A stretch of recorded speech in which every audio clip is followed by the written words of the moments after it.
Glória a Deus, louvado seja o Senhor. Muitos avisos, né? E está chegando o tempo da nossa festividade, meu irmão. E que você tenha tido a oportunidade também de se inscrever, não só de se inscrever, mas também de se organizar financeiramente, porque vai ser um tempo precioso na presença de Deus, amém? Glória a Deus. Meus irmãos, eu peço que você abra comigo sua Bíblia no Evangelho segundo Mateus, no capítulo 27. Evangelho segundo Mateus, no capítulo 27.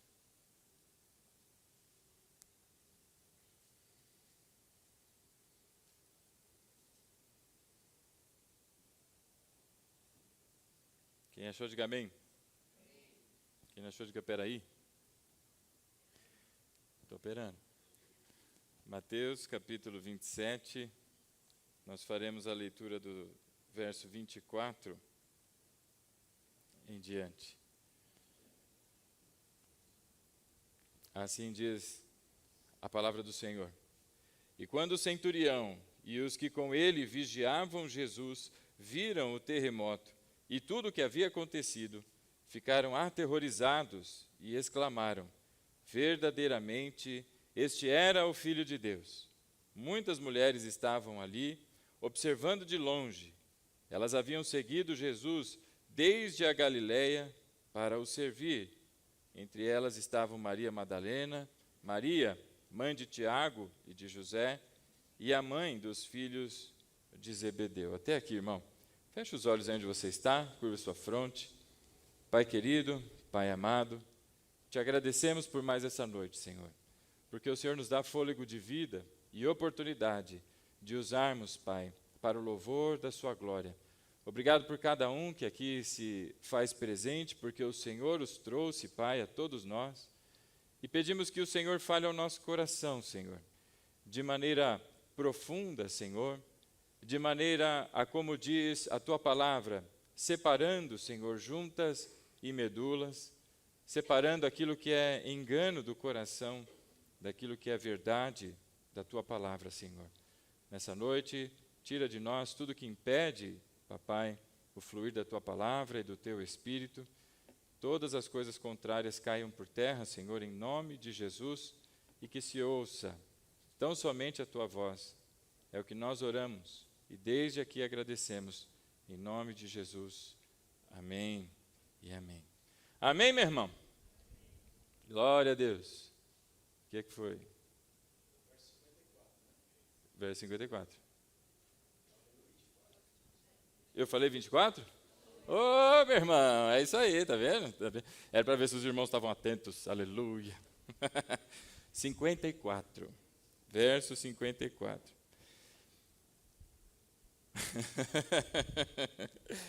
Eu falei 24 mesmo? Olha. A idade está chegando, irmão. Vai brincando, né? Os cabelinhos brancos vão chegando. Muito bem. Meus irmãos, eu queria dizer a você e a vocês, né, que é muito bom quando a gente tem a oportunidade de realizar sonhos, não é verdade? Quando a gente faz algum planejamento e esse planejamento acontece, às vezes nem sempre como a gente planejou, é verdade. E se tem uma máxima que eu aprendi no dia a dia do meu trabalho é que os planos são feitos para serem mudados, né? O plano é um rumo e as coisas vão acontecendo. Mas é muito bom a gente ter a oportunidade de realizar sonhos. E nesse ano, não é? Eu completei 20 anos de casado, glória a Deus por isso. E depois de mais de 20 anos, não é? Deus me deu a oportunidade de realizar um sonho antigo, na verdade um desejo antigo. Não é? Os irmãos conhecem o Paraguai? Eu tinha desde sempre ali, todo mundo falando sobre o Paraguai, que o Paraguai é isso, que o Paraguai é aquilo. E eu faz tempo, não é? Eu falei, rapaz, eu tenho vontade de conhecer o Paraguai. Todo mundo tem ali o sonho de conhecer Paris, não é? Conhecer o Vietnã. Eu sei lá onde você tem vontade de conhecer, mas eu tinha o desejo de conhecer o tal do Paraguai. E as pessoas, quando eu falava isso, davam uma risada que você está rindo aí agora, né? O Paraguai, pô, tanto lugar, mas você conheceu o Paraguai. Não, o Paraguai é o 13 de março, maio, sei lá como chama lá, no Santo Amaro, é a Santa Ifigênia, né? Que não sei o quê. E eu falei, tá bom, mas deixa eu conhecer o lugar, ué. E esse ano, não é, depois de muita insistência e muitos convites, porque eu convidava várias pessoas, e aí, vamos comigo ao Paraguai? E todo mundo dizia, eu não. E aí sobrou para o meu pai, meu parceiro de aventuras, né? E eu um dia, sei lá o que eu estava fazendo, e apareceu assim, passagem para o Paraguai, R$500. Eu falei, o quê? R$500 e de volta? Falei, agora. Eu liguei para o meu pai, falei, pai, achei uma passagem aqui, que dia? Eu falei, o dia... E ele disse assim, aí, tem uma reunião. Aí já arrumou a desculpinha lá. De uma reunião de verdade, né? E falei, puxa, não vai ser agora, de novo, né? Mas passados, talvez, 2 ou 3 meses, essa promoção apareceu de novo. Eu falei, pai, agora não tem como fugir. E deu certo. E foi uma experiência muito gostosa, porque além de ter ido comigo, meu pai foi também a minha mãe. Fomos nós 3. Fizemos um bate-volta lá no Paraguation. E aí, meu irmão, eu antes de ir, fiz várias pesquisas. Não conhecia o lugar, vi vários vídeos, vi uma série de coisas. E o Paraguai é muito conhecido, não é? Por ser um lugar de muamba. Então, eu fui olhar exatamente onde está a muamba e onde não está a muamba, porque eu não estava lá querendo ver muamba. Não é? E encontrei, através de orientações de especialistas, de gente que realmente conhece o lugar, quais são as lojas oficiais de cada marca, não é? Para quem quer eletrônico, para quem quer isso, onde era, e pude ir e me localizar, não é? Porque lá existe bastante pirataria, não é? Mas eu fui nos lugares certos, não tinha pirataria onde eu fui, eram lojas credenciadas das marcas e tudo mais. Mas saltando dos eletrônicos e de artigos, roupas e etc., a pirataria não está só no Paraguai. Eu queria dizer que a pirataria também entrou nas igrejas. Existe pirataria nas igrejas. Aí alguém vai falar, ixi, pastor, desculpe, eu vou pedir perdão a Deus porque eu comprei a minha Bíblia lá na Conde de Sarzedas. E não é dessa pirataria que eu estou dizendo, não. A pirataria que eu estou me referindo, meu irmão, é porque a igreja tem sido alvo de falsos mestres. Muitos, não são poucos. E a Bíblia nos orientou acerca disso. Ela nos disse que, nestes tempos em que nós vivemos, muitos falsos mestres entrariam na igreja. E junto com os falsos mestres, o que é que resulta disso? Ora, se é um mestre falso, a sua doutrina é uma doutrina falsa. E esses falsos mestres têm pregado doutrinas falsas nas igrejas. E quando não se prega a palavra de Deus, se prega uma doutrina falsa, uma palavra falsa, uma palavra que atribui peso nas costas das pessoas, palavras que atribuem promessas que Deus não as fez. O produto disso não são crentes, mas são também falsos crentes.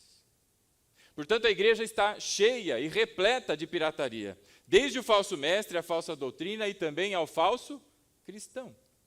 Existem pessoas que estão no meio de todos nós e que ainda não conhecem a Cristo.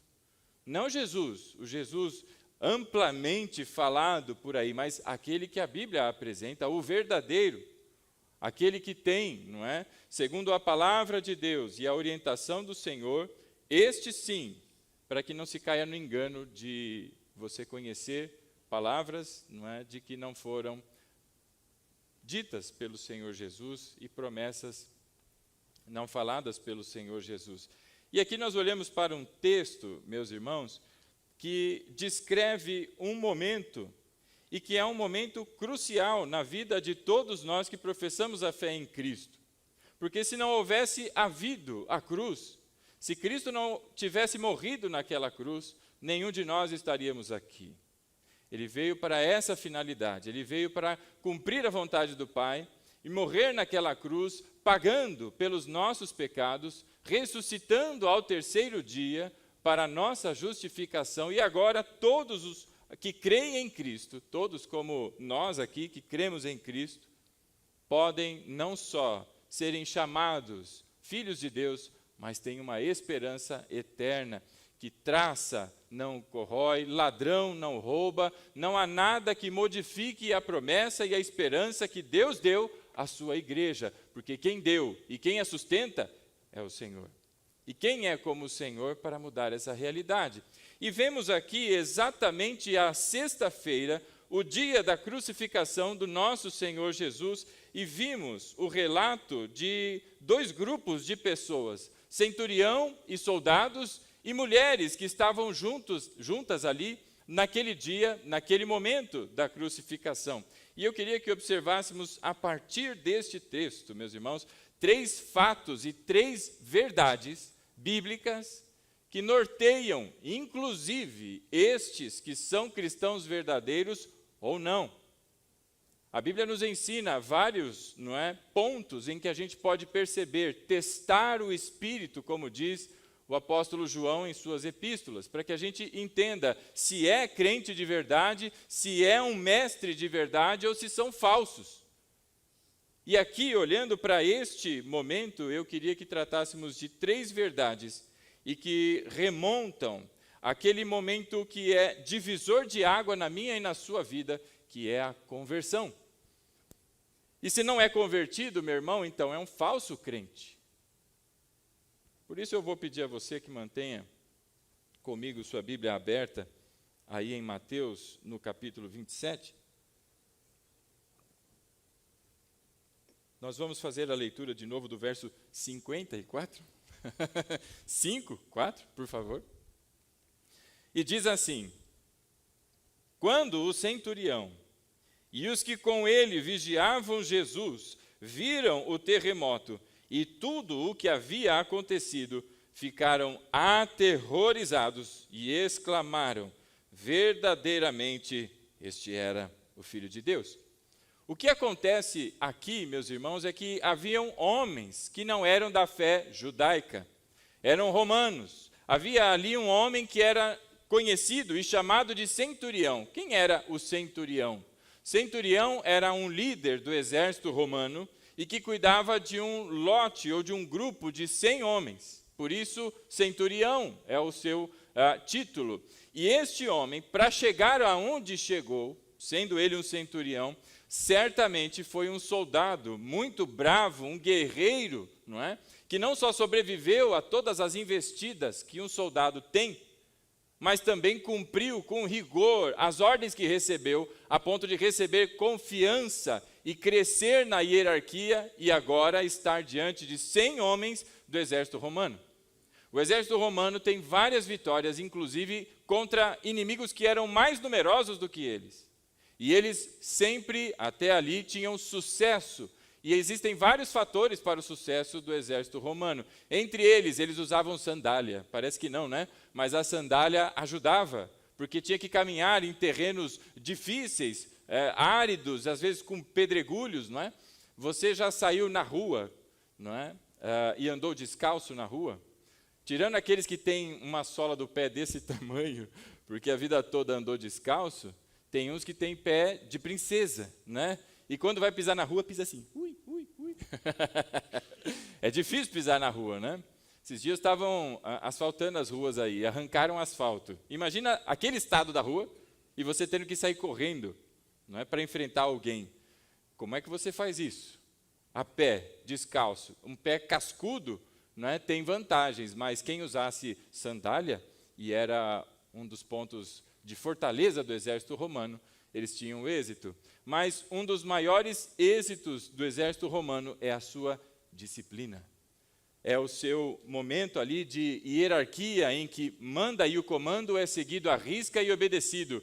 Treinos e disciplina. Então este homem, um cidadão romano, um centurião, alcançou o seu status por conta de muita disciplina e por conta de muito treino. Ele era muito bom no que fazia, muito provavelmente. Ah, pastor, não poderia ser um que era filho de alguém, que deu algum dinheiro?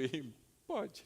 Mas geralmente o centurião era este que era muito bem treinado no seu ofício. E ele cuidava então de 100 homens. E este centurião era aquele que estava encarregado de cumprir as ordens ali do governador e conduzir estes condenados à execução. Então estes homens, não só o centurião, mas os que o acompanhavam, talvez não estivessem todos os 100 ali com ele, mas muitos dos seus soldados estavam ali com ele, eles viram tudo o que aconteceu ao longo de todo o dia, se não desde a madrugada. Viram um homem tido como inocente, sendo levado a julgamento, sendo julgado injustamente. Eles viram, presenciaram quando desrespeitaram o Senhor Jesus, dando-lhe bofetadas, cuspes no seu rosto, pedras sendo lançadas. Ele e os seus homens foram aqueles que açoitaram Jesus ao longo do dia, por ordem, não é, do governador. Ele e os seus homens foram estes que caçoaram de Jesus, estando todo machucado na sua carne, colocando sobre ele aquele pano vermelho, colocando em sua cabeça a coroa de espinhos, e depois com um pedaço de pau batendo no rosto e na cabeça do Senhor Jesus. São estes homens aqui, meu irmão, e que acompanharam durante toda a via sacra, o Senhor Jesus levando em seus ombros a sua cruz. A palavra do Senhor em Isaías diz que ele levou sobre si as nossas enfermidades e diz que sobre os seus ombros estava o governo. Os teólogos mais antigos, meu irmão, do início da igreja, diziam que este governo a que se refere é a sua cruz. É a cruz pesada que ele carregou sobre os seus ombros. E esses homens viram tudo isso. Viram o Senhor Jesus saindo da cidade, caminhando até o Gólgota, que é o Monte da Caveira, ou o Calvário, como nós também o chamamos, o lugar ali onde ele foi crucificado. Esses homens são exatamente aqueles homens que pegaram o Senhor Jesus, o deitaram sobre aquele madeiro e cravaram nas suas mãos e nos seus pés os espinhos que o penduraram no madeiro. Esses são os homens que diziam a Jesus: você não era o tal do rei? Desce daí, sara-te a ti mesmo. São estes os homens que pregaram no topo da cruz o Senhor Jesus. Este é Jesus, Rei dos Judeus. Uma plaquinha que foi colocada para zombaria. São estes mesmos homens. E que até então, em torno de 9 horas da manhã, da sexta-feira, estavam cheios da sua verdade, convictos de que aquele homem era tão somente um arruaceiro, um homem comum, e mais um que agora enfrenta uma punição severa romana, que é a crucificação. Passa-se a manhã toda. E Jesus foi crucificado entre 2 ladrões. A Bíblia diz que um à sua direita e um à sua esquerda. E bem ao meio, a cruz que estava ao meio era do Senhor Jesus. E estando ele ali crucificado a manhã toda, a Bíblia diz que perto de onde foi a sua crucificação havia uma estrada. E era a sexta-feira que antecedia a Páscoa. Imagina o movimento daquele lugar. Cerca de milhões de pessoas estavam naquela região, para muito além do que a cidade normalmente tinha de pessoas circulando, e pessoas passavam por aquela estrada, olhavam para a cruz e riam de Jesus. Balançavam a cabeça como quem diz: olha aí que fraude. Dizia-se ser tanta coisa e está aí pregado no madeiro. E aqueles homens viam tudo isso e faziam coro com eles e caçoavam de Jesus. São estes mesmos homens que traspassaram a lateral do Senhor Jesus com uma lança. Até que chega meio-dia, meu irmão. Capítulo 27 de Mateus, e aí esteja com a Bíblia aberta, no verso 45. 45. Repetindo, só para garantir que você ouviu. Senão você vai falar que eu falei 25 aí. Não falei nada disso não, irmão. 45. E diz assim: e houve trevas sobre toda a terra, do meio-dia às 3 horas da tarde. Do meio-dia às 3 horas da tarde. A Bíblia de alguém aí talvez escreva da sexta hora até a hora nona. Não é? A hora sexta era o meio-dia, a hora nona era as 3 horas da tarde. Quando deu meio-dia, qual é a posição do sol no meio-dia, irmão? É no meio do dia, então ele está bem no meio, não é? E numa região como a de Jerusalém, uma região como aquela que é árida, um lugar que tem próximo desertos, inclusive, é um lugar frio, irmão. É um lugar que o sol vem e vem lambendo o couro, não é? Você tinha que passar fator 70 lá para né, dar conta daquele sol. Eu, então, talvez fator 1000, se tivesse. Temos irmã aí, né, que igual eu aí, viu? E o sol vinha, não é, naquele ponto mais alto, arrebentando, mas naquele dia, ao meio-dia, um fato totalmente inusitado acontece. Ninguém estava esperando. Talvez as pessoas já tivessem feito programação. Nós vamos para o Mar da Galileia essa tarde, vamos dar um tibum, vamos nadar um pouquinho. E o sol, a Bíblia diz que se foi. Ao meio-dia, até as 3 horas da tarde, que são os períodos onde o sol está mais forte, é exatamente o período onde não se tinha mais a luz do sol. E a Bíblia diz que densas trevas, não é, se manifestaram naquele lugar. E aqueles homens estavam olhando tudo aquilo, e talvez o que mais tenha impressionado aqueles homens é que em todo momento o Senhor Jesus não revidava uma única e sequer palavra que era lançada sobre ele. Desde mentiroso, desde falastrão, desde arruaceiro, desde falso mestre, todos os xingamentos que foram lançados, o Senhor Jesus, a Bíblia diz que ele foi mudo e como uma ovelha muda ao seu matadouro. Mas ao contrário, a Bíblia diz que ele orou por aquelas pessoas, clamando e pedindo, intercedendo ao Pai para que o Senhor os perdoasse. E aqueles homens estavam ali, diante de todos aqueles fatos. Até que às 3 horas da tarde, como diz aí o verso 45, não é? Vamos ler novamente.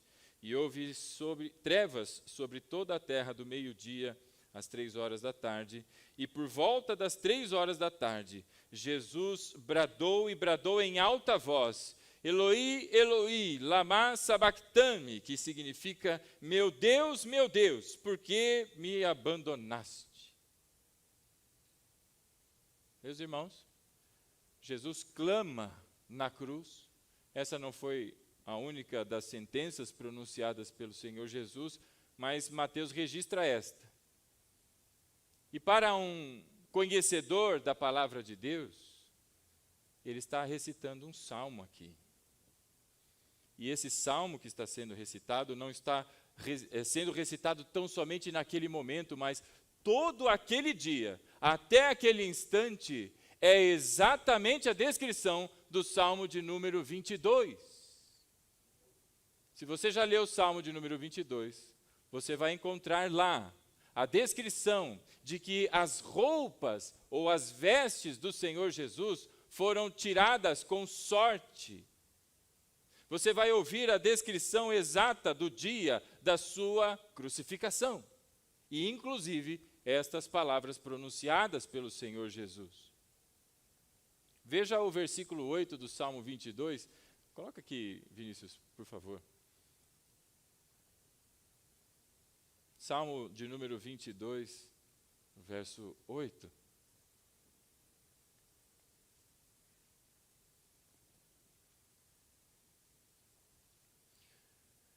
Recorro ao Senhor, que o Senhor o liberte, que Ele o livre, já que lhe quer bem.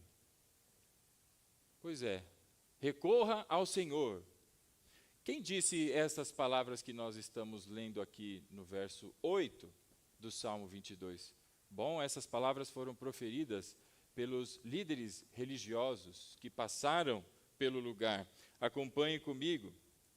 Aí na leitura, não é? No capítulo 27 de Mateus, veja o verso 41.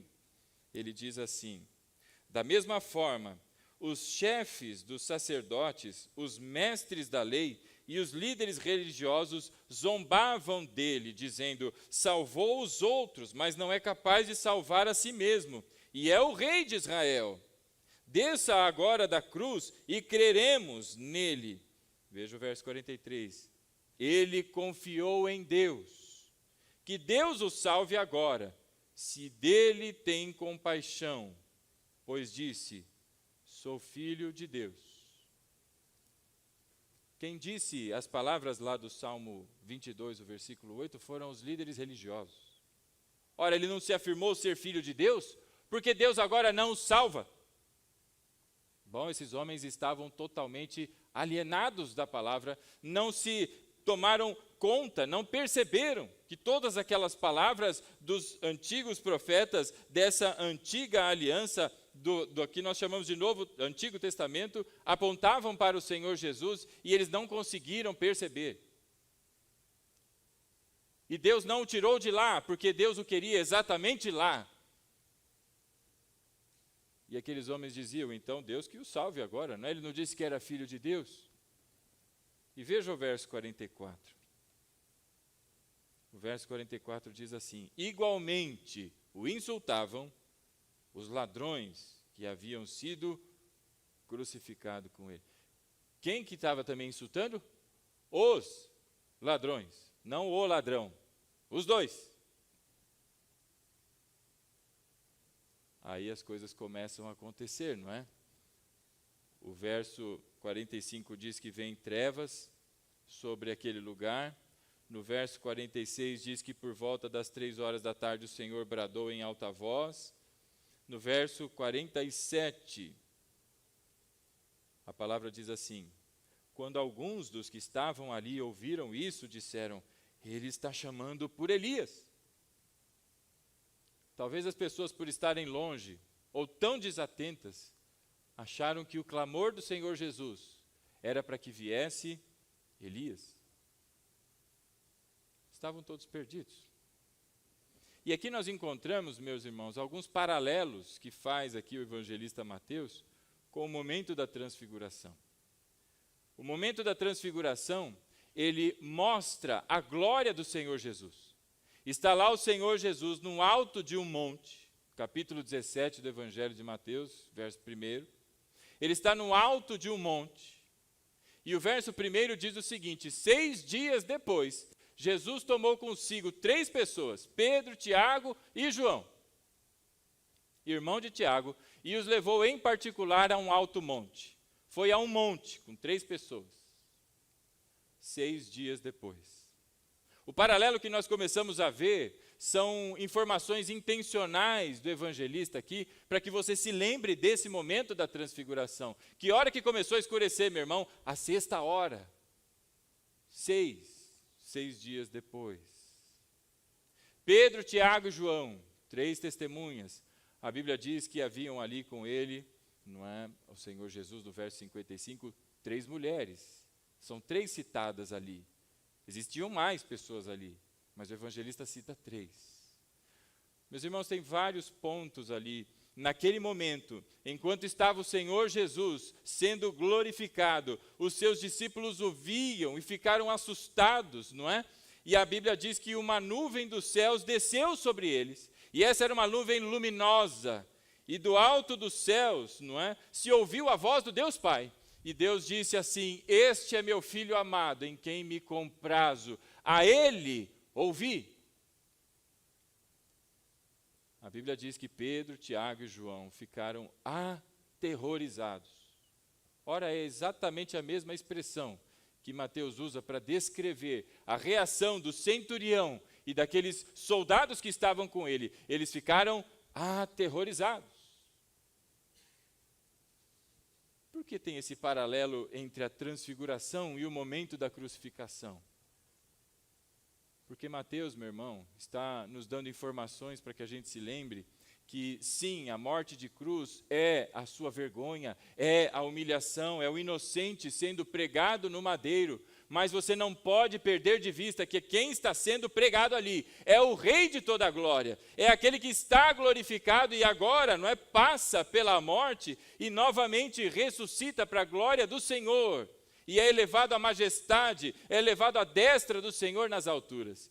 Ele faz este paralelo para que quando você olhe a cena da cruz, você veja o sofrimento de Cristo, mas aquele homem sangrando, aquele homem já depois das 3 horas da tarde, aquele corpo morto, pendurado ali, não é um homem comum, mas é o Filho de Deus, em quem o Senhor se compraz, e é este que nós devemos ouvir.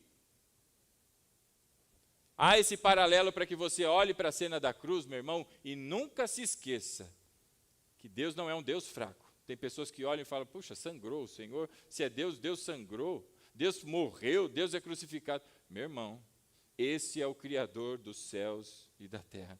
É o Deus Todo-Poderoso e que passa por tudo isso, por amor, para manifestar graça aos seus filhos.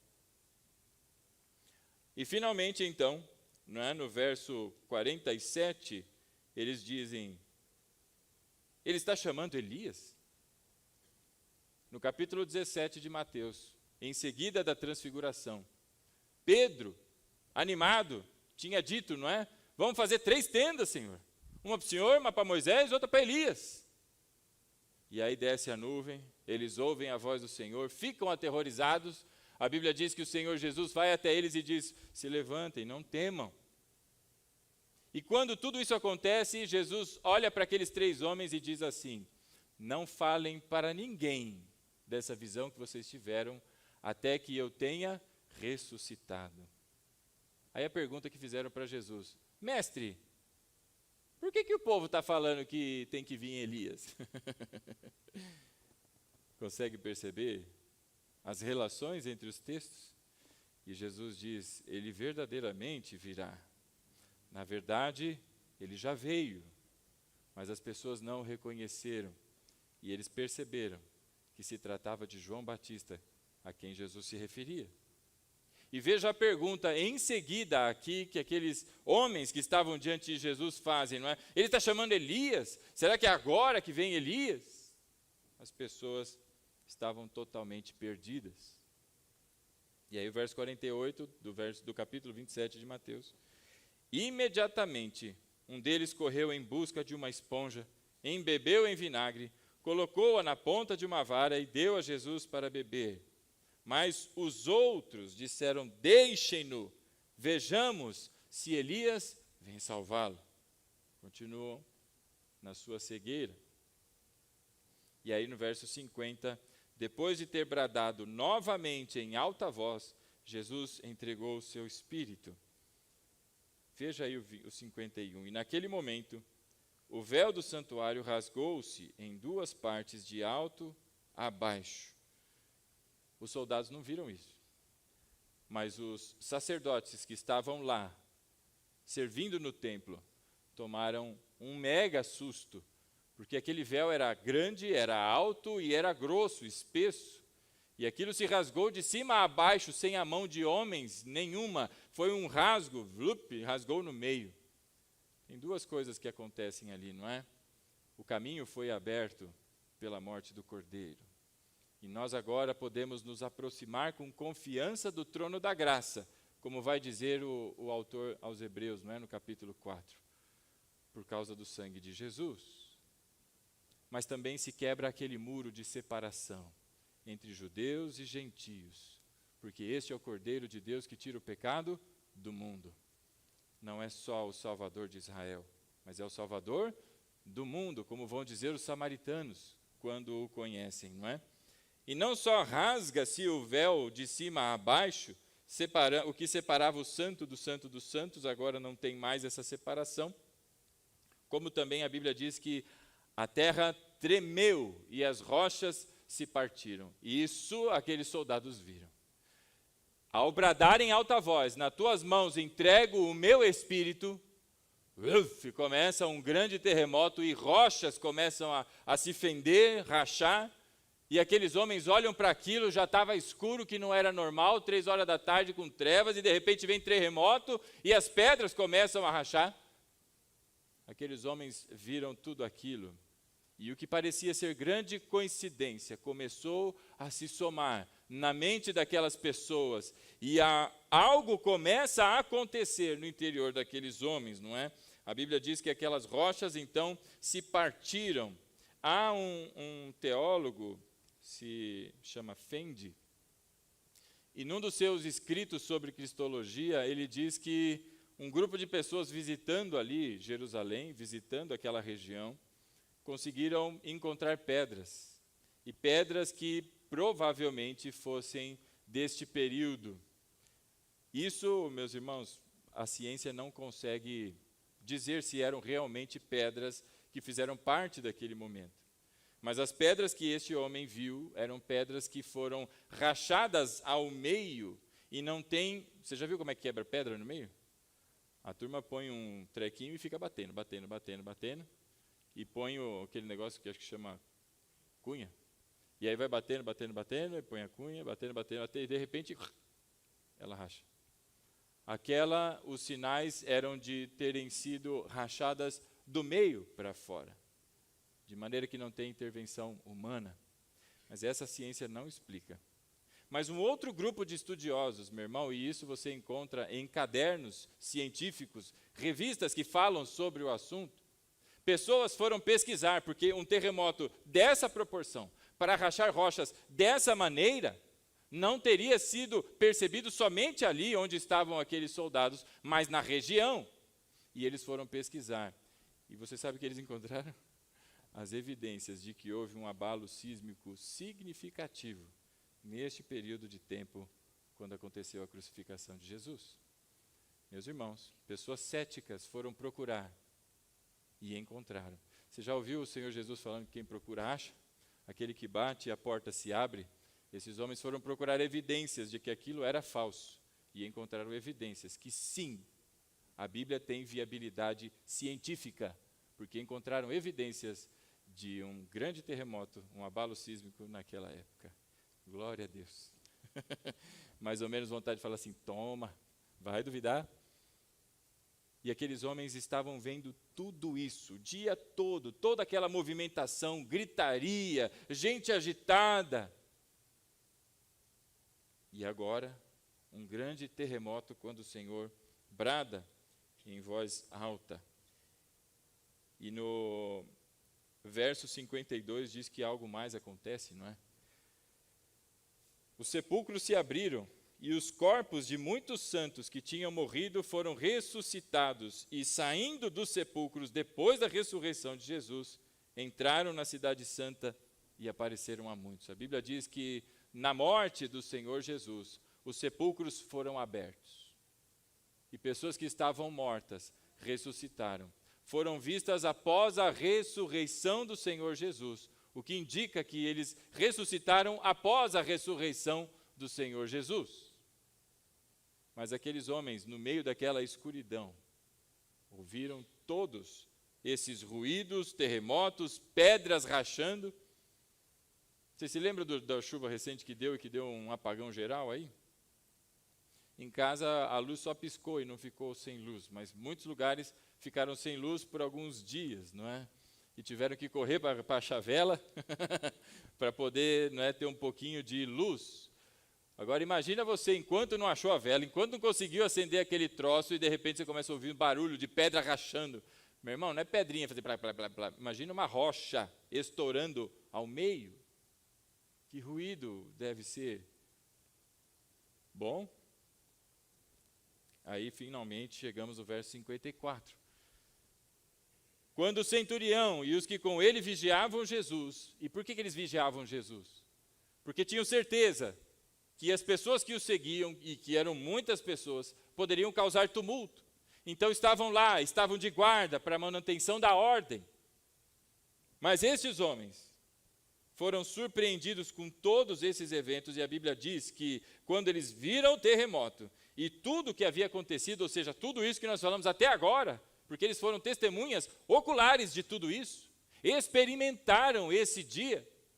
A Bíblia diz que algo aconteceu com aqueles homens, eles ficaram aterrorizados.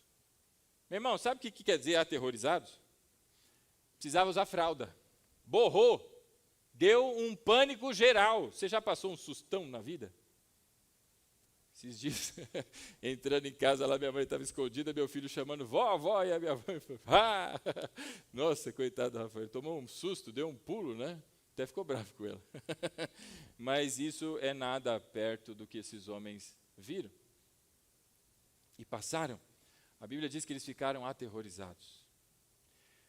Quando a Bíblia fala aterrorizados, é a mesma expressão que nós vimos lá no capítulo 17, falando da transfiguração. E quando Pedro, Tiago e João ficam aterrorizados, baixados com o rosto no chão, eles se prostraram com medo daquela nuvem, com medo daquela voz, com medo da manifestação de Deus, apontando para Jesus como seu filho. O que é que eles temiam? Temiam pela sua vida. Aterrorizados, estão com medo de morrer. Olha, por que esses homens estão com medo de morrer? São soldados. São gente que enfrenta a batalha, não é? Enfrenta o dia a dia, arranca o braço de um, espeta o outro. É guerreiro, não é? E a Bíblia diz que esses homens que já viram muita carnificina ficaram aterrorizados. E eu vou te dizer o porquê que eles ficaram aterrorizados. Aliás, nós vamos ouvir eles mesmos falando, não é? Eles disseram o seguinte: ficaram aterrorizados e exclamaram. Qual foi a exclamação desses homens? Verdadeiramente, este era o Filho de Deus. Por que então que esses homens ficaram aterrorizados e com medo de perder a vida?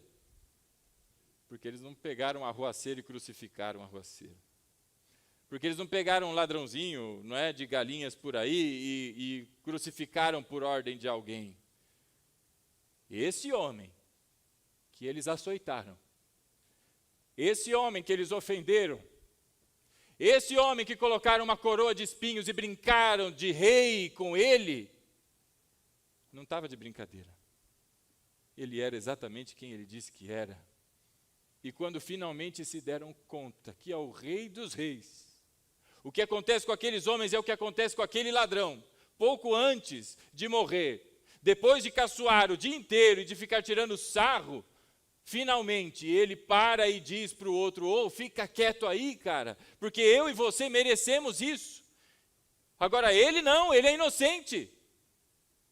E aí ele se volta para Jesus e pede o quê? O que ele pede? Senhor, lembra-te, muda tudo, né? Não é o Rei dos Reis, você não é o médico dos médicos, desce daí, agora é Senhor. E que Senhor é este? Senhor Marco? Senhor Igor, né? Quando você vai em algum lugar, as pessoas falam: Senhor Igor, por favor. Né? As pessoas falam para mim: Senhor Rodrigo, eu fico: oh, dá licença. Senhor, hã? É esse tipo de tratativa com cortesia e cordialidade? Não. A palavra ali é Kyrios, que quer dizer o quê? Senhor, no sentido que somente Deus recebe. É um título divino. E aí ele olha para o Senhor e diz: Kyrios, lembra-te de mim quando entrares no teu reino. O que acontece com aquele homem, irmão? Aquele homem se vê diante do Rei de toda a glória. E ele se vê aquele homem passando por aquilo, sem nenhuma justiça sendo feita sobre ele, mas totalmente injustiçado. E ele se vê ali merecedor de tudo que ele está passando.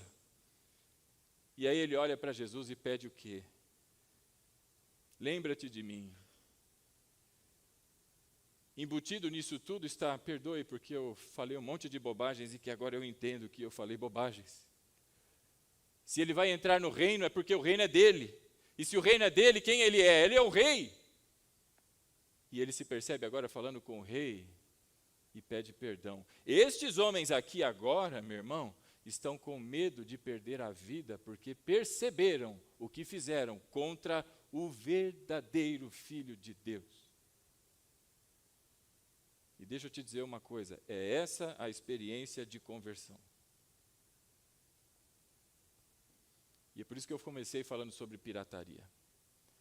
Esses falsos mestres hoje em dia têm pregado um evangelho novalgina na igreja e que visa tirar, não é, a tua preocupação, visa tirar, não é, a tua ansiedade, visa fazer você se sentir a pessoa que ocupa o centro do universo.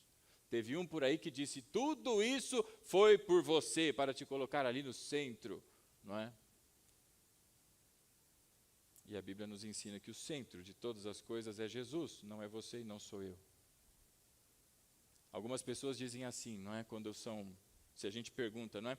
Você se lembra da tua conversão, quando foi? E alguém vai dizer: puxa, faz tanto tempo, né? Eu não me lembro já mais, faz tanto tempo. Mas eu lembro que eu senti um negócio aqui assim. Opa, eu também me assustei. Eu também. É um negócio assim, puf. Sabe, meu irmão, eu sei lá o que essas pessoas sentiram de negócio assim. Talvez dor de estômago, talvez borboleta na barriga. Você já sentiu borboleta na barriga? Eu me lembro quando eu fui falar com a minha esposa. pela primeira vez. Eu senti as borboletas rodando na minha barriga assim, né? Deixa eu te dizer uma coisa, essa não é a experiência de conversão. A experiência de conversão é uma profunda consciência de quem você é. Esses homens aqui tiveram medo de morrer, porque eles cravaram os pregos nas mãos e nos pés de Jesus. E você sabe por que Jesus passou por aquela cruz? Foi por causa do meu e do seu pecado. Então você e eu, meus irmãos, somos também responsáveis por aquele momento. O momento da conversão não é sentir um calorzinho, o momento da conversão não é sentir um friozinho na espinha, o momento da conversão não é derramar uma lágrima porque tinha uma musiquinha bonita. O momento da conversão é quando você se dá conta que você tem uma dívida enorme com Deus e que a sua culpa é grande, é merecida e é impagável. E você está diante de ninguém mais e ninguém menos que o Senhor, o Criador do universo, o Rei de toda a glória. E a tua dívida, meu irmão, que é impagável, agora merece um castigo eterno, porque ela ofendeu um Deus que é eterno. E é por isso, meus amados irmãos, que existe muita pirataria na igreja.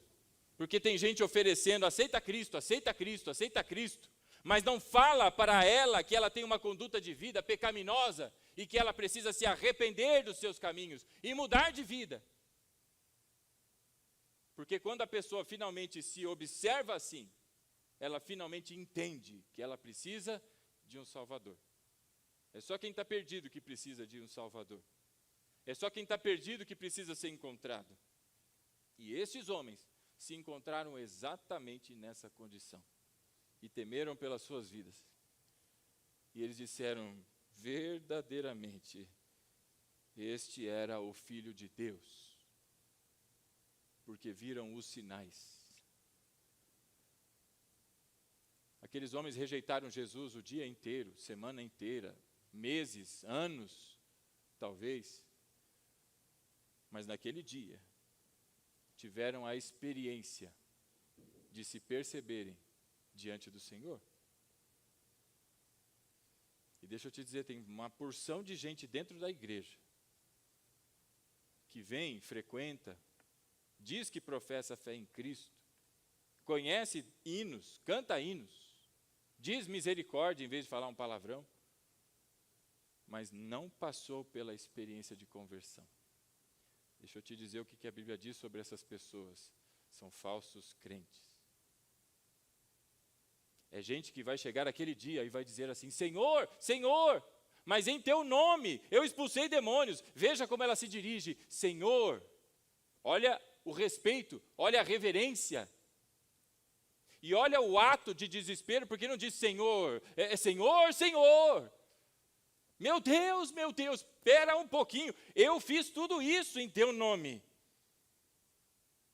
E a palavra diz que o Senhor há de olhar para essas pessoas e dizer, apartai-vos de mim, porque eu nunca vos conheci. A experiência de conversão, meu irmão, ela é algo que divide a vida das pessoas.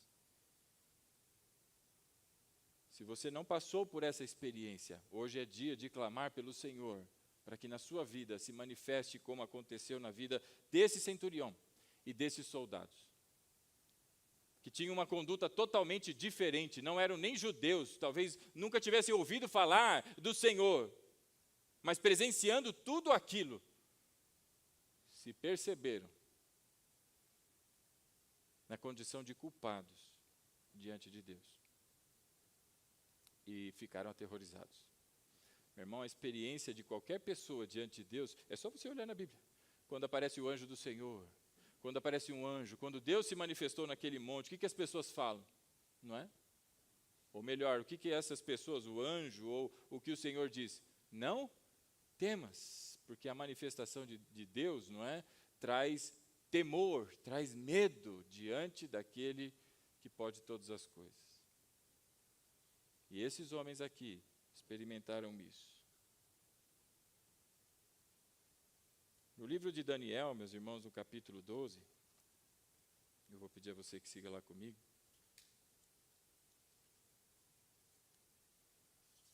capítulo 12 do livro de Daniel.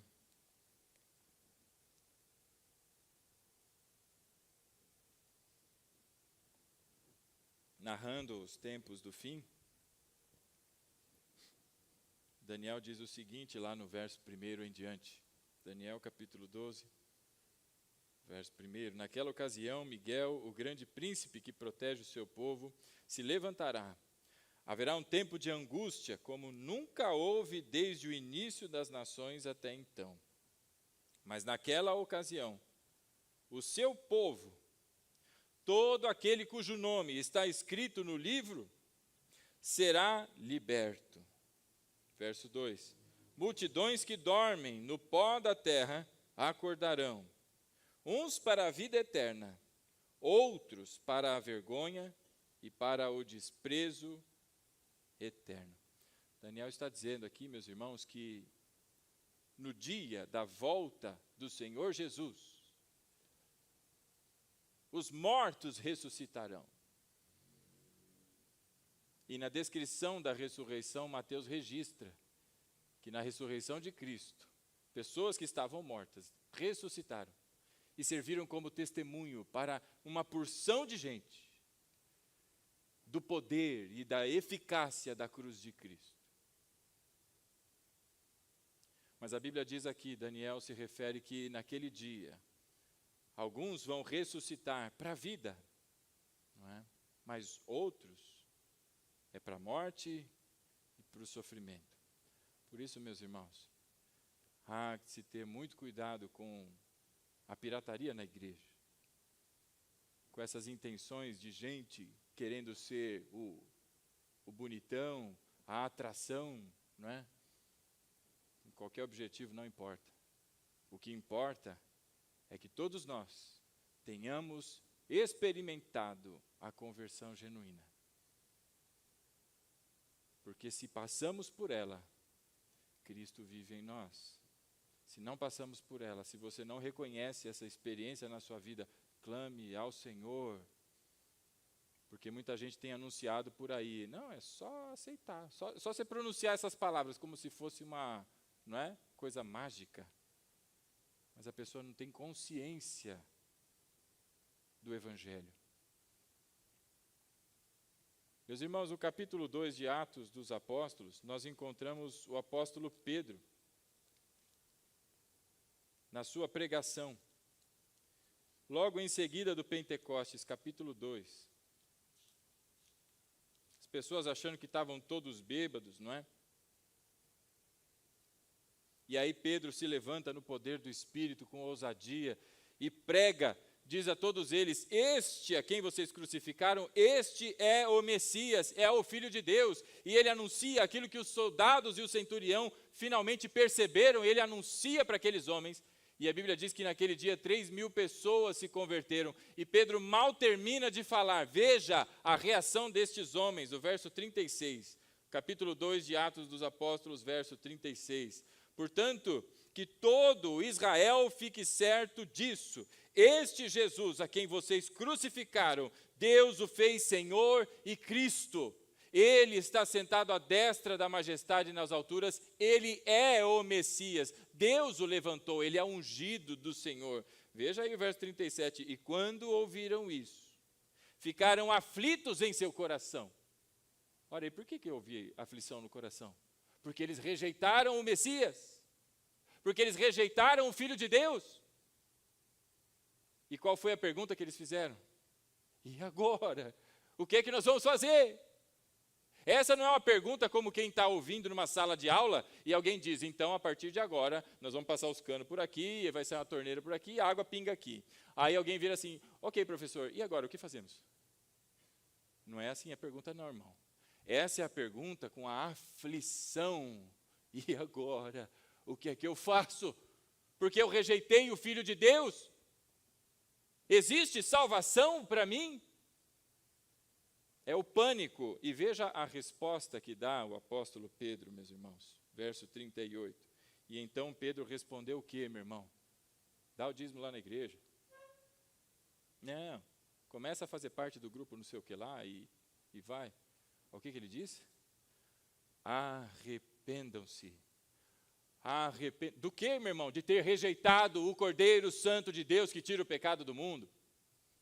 De não ter levado a sério, de não ter priorizado, de não ter ouvido a palavra do Filho de Deus. Arrependam-se e sejam batizados para quê? Para perdão dos seus pecados. A palavra diz lá em Romanos, no capítulo 10, verso 9, de que aquele que com a sua boca confessa que Jesus Cristo é o Senhor e ressuscitou dentre os mortos, este será salvo. Meus irmãos, quantas pessoas continuam rejeitando a Cristo, mesmo vivendo na igreja, continuam seguindo as suas vontades e as velhas condutas, não importa o que disse Jesus. Não importa, talvez você não diga isso abertamente. Você também não é tão corajoso assim. Mas deixa, ninguém está vendo. Infidelidade no casamento, ninguém está vendo. Isso aí não é nada. Até hoje não aconteceu nada.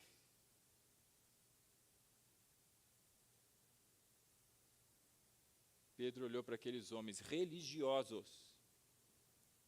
Se tem alguém que conhecia a palavra de Deus, eram estes homens, que ensinavam de dia e de noite os seus filhos, eram pessoas diligentes com a palavra e rejeitaram o Filho de Deus. Conversando com algumas pessoas, inclusive no evento que tivemos aqui sobre evangelização, parece ser unânime essa percepção de que um dos maiores campos missionários hoje em dia é a igreja. Gente que não quer se arrepender, gente que não quer mudar de vida, gente que só quer o que a mão oferece, mas rejeita a ação de Deus. Deixa a mentirinha ficar aqui, não mata ninguém, 3, 4 palavrinhas. Meus irmãos, se você não experimentou o pânico diante de Deus, sendo convencido pelo Espírito Santo dos teus pecados, eu quero te dizer que você precisa orar e buscar ao Senhor para que você tenha essa experiência. Eu quero te dar mais um exemplo, meu irmão. Capítulo 17 do livro de Atos dos Apóstolos. Nós vamos para Atenas agora. Estou me sentindo aqueles apresentadores de jornal. Agora vamos para a Bahia? Não, agora vamos para o sul. Vamos para Atenas agora com o apóstolo Paulo.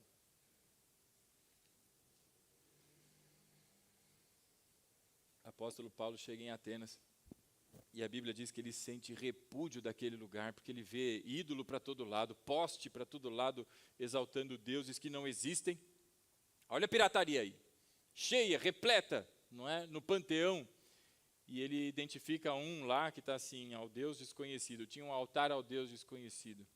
E ele é levado até o aerógrafo. Me fugiu o nome daquele negócio.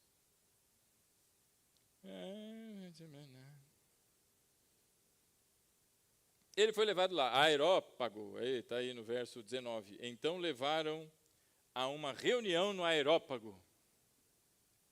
Era um lugar onde os sábios se reuniam, um lugar onde os filósofos se reuniam, tinha estoicista ali, tinha um monte de gente de escola de tudo quanto é jeito, e era a turma do saber, né? Era a turma do pomposa, não é como se fosse aquele professor que fala cantado, não é? Porque tem muita sabedoria, né? Porque não sei o quê, né? E tal. E aí chamaram Paulo e disseram, você está aí tumultuando aí a turma, eu quero saber o que é que esse tagarela está falando, o que você está tanto falando aí? Conta para a gente. E aí Paulo começa a pregar. Percebo que vocês são muito religiosos. E eu vim falar deste que vocês não conhecem, o Deus desconhecido. Este é o Criador dos céus e da terra. Esse é o dono de tudo, meu irmão. Não é? E finalmente, ao final da sua pregação, não é? Ele diz assim no verso 29, capítulo 17, no verso 29, Paulo está lá pregando. Está evangelizando aquela turma lá. E aí no verso 29 ele diz assim, assim, visto que somos descendência de Deus, Não devemos pensar que a divindade é semelhante a uma escultura de ouro, prata ou pedra, feita pela arte ou a imaginação do homem, porque no passado Deus não levou em conta essa ignorância, mas agora ordena que todos, em todo lugar, façam o quê? Se arrependam.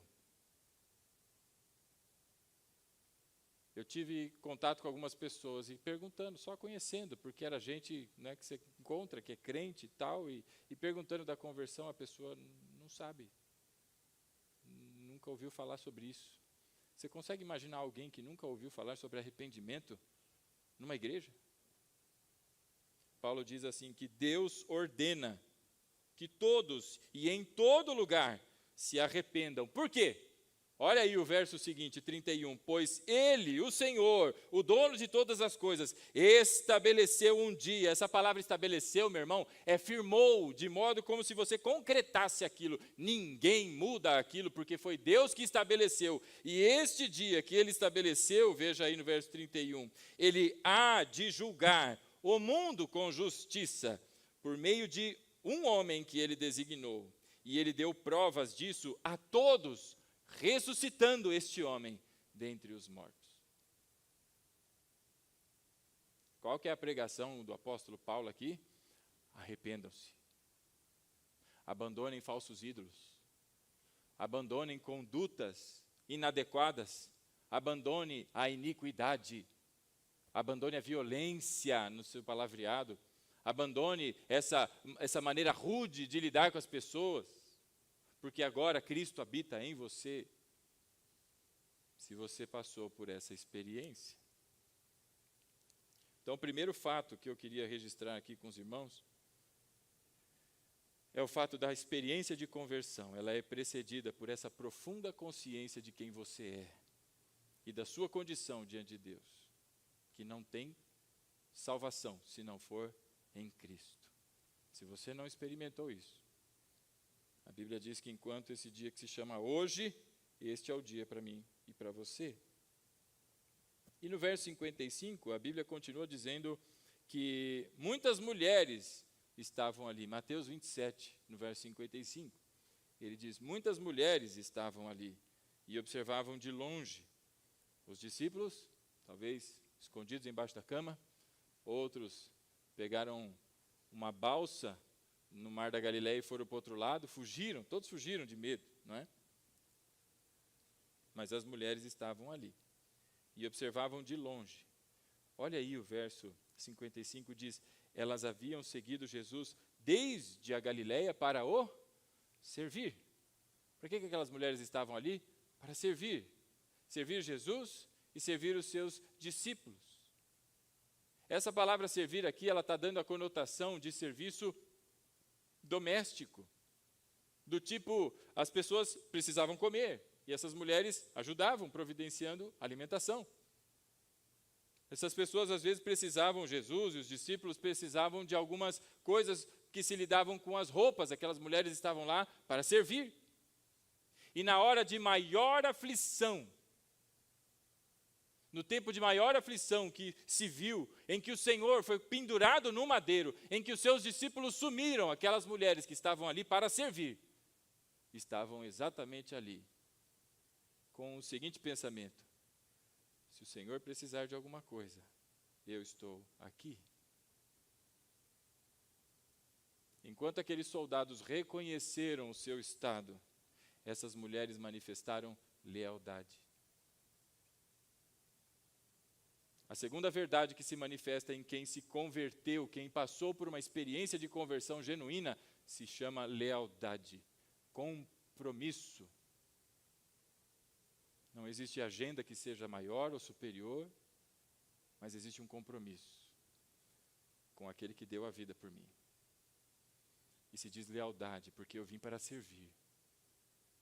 Não importa se para pegar um copinho no chão, não importa se para passar uma vassoura na frente, não importa se para levar ou buscar alguém, não importa se para tocar ou pregar, não se importa do quê.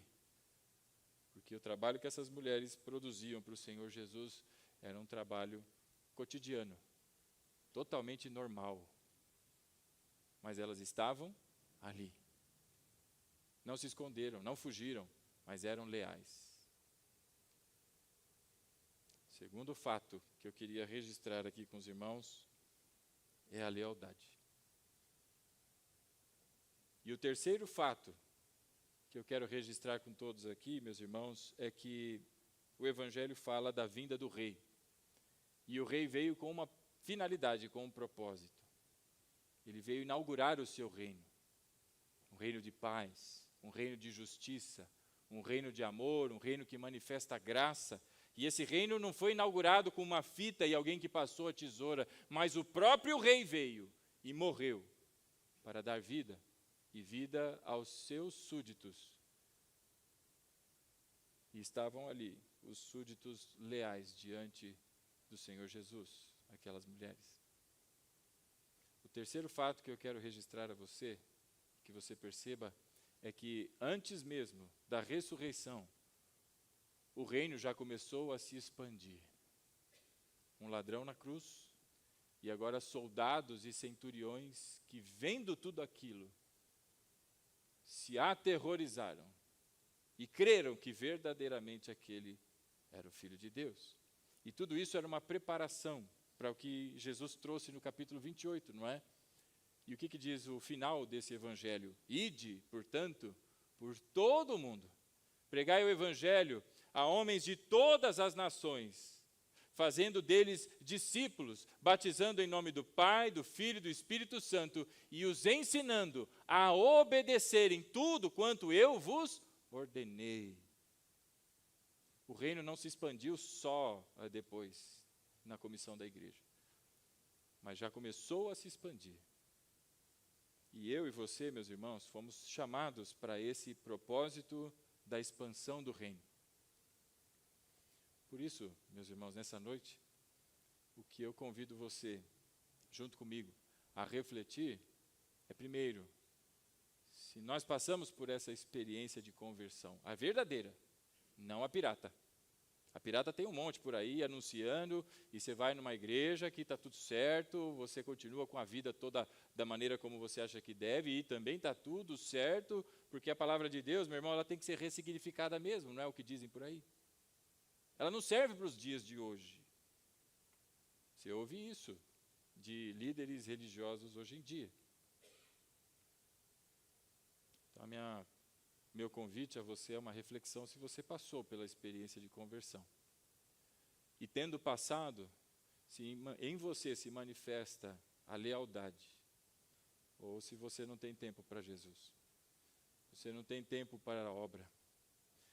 Nós acabamos de comemorar 507 anos de reforma protestante.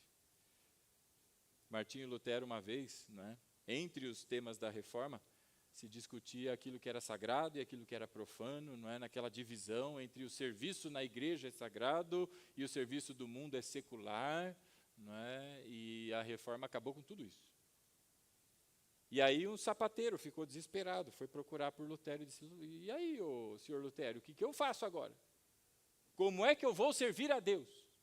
Porque ele era sapateiro, ele não era nenhum sacerdote na igreja. Como é que eu vou servir a Deus? E Lutero disse para ele: faça o melhor sapato que você puder e venda pelo preço mais justo que você puder. Meus irmãos, você tem sido leal ao Senhor? E se você tem sido leal, você tem o compromisso nessa agenda de expansão do reino, meu irmão? Porque eu e você fomos chamados para anunciar, como Pedro, como Paulo, como tantos outros que vieram antes de nós, como nós fomos chamados e tantos outros que ainda virão, o Senhor há de levantar os seus arautos para o anúncio da palavra de salvação. E não tem outro caminho, irmão, senão através de ouvir o Evangelho, e em ouvindo, por obra do Senhor e do seu Espírito nos convencendo do pecado, nós nos arrependemos e caímos aos pés de Jesus, clamando pelo seu perdão, e tendo sido abraçados pela graça, recebidos como filhos, em um gesto de agradecimento, vivamos o amor do Senhor, numa condição de vida totalmente diferente do que tínhamos, porque agora, para o mundo, nós morremos. Esse mundo que só nos trouxe condenação e morte.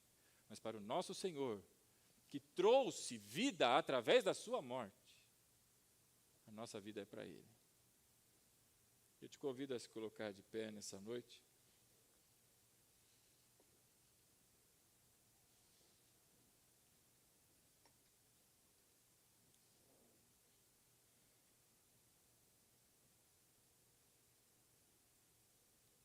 E aí onde você está,